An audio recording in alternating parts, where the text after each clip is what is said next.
Lashkar-e-Taiba and Jaish-e-Mohammed are among terrorist organizations named by BRICS declaration as security concerns. These two terrorist organizations are of concern to India in particular because they are behind terror attacks including the Mumbai attack and the Pathankot attack, and suspected to be behind the Uri attack also. How significant is the declaration of these terror organizations in BRICS declaration? It's a pretty significant declaration, Vinod. It's very significant even though Pakistan is not named in the declaration. But everyone in this world knows where Lashkar-e-Taiba and Jaish-e-Mohammed and the Haqqani network and the Tehreek-e-Taliban Pakistan have their main bases. They are all in Pakistan. Ever since the time BRICS was created, the group has not taken a stronger position than this on terrorism emanating from Pakistan. A similar effort was mounted by India during the last BRICS summit in Goa, but it didn't have that much success. This time, China had said that it is not going to discuss Pakistan's counterterrorism record at all in BRICS, and yet we have this declaration which very clearly names these Pakistan-based groups.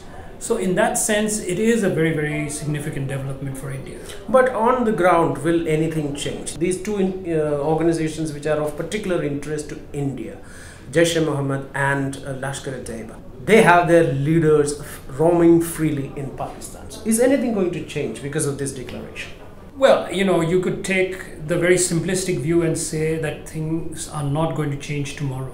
I mean, on the ground, as you said, I don't think this declaration is going to lead to a stage where Hafiz Muhammad Saeed is arrested for his role in the Mumbai attacks, or Maulana Masood Azhar is picked up for whatever he has done in the past. I don't think that's going to happen. But if you read very carefully through the BRICS declaration, there are a number of points that are made. There is talk about closer cooperation between the BRICS countries to counter terrorism. You have to read into this the fact, as I said earlier, that China has taken a position concerning one of its strongest allies, Pakistan. That's another subtext that's there.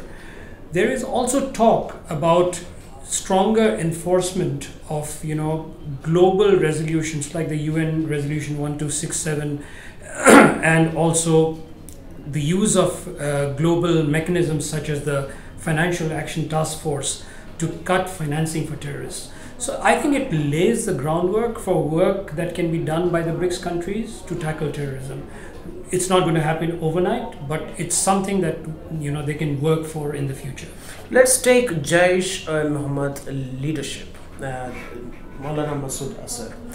The person whom India wants to be proscribed as a terrorist in the UN, and the process has been held back by China not once, not twice, at least more than thrice. It's more than that. More than that. So why is this being seen as some sort of a victory for India?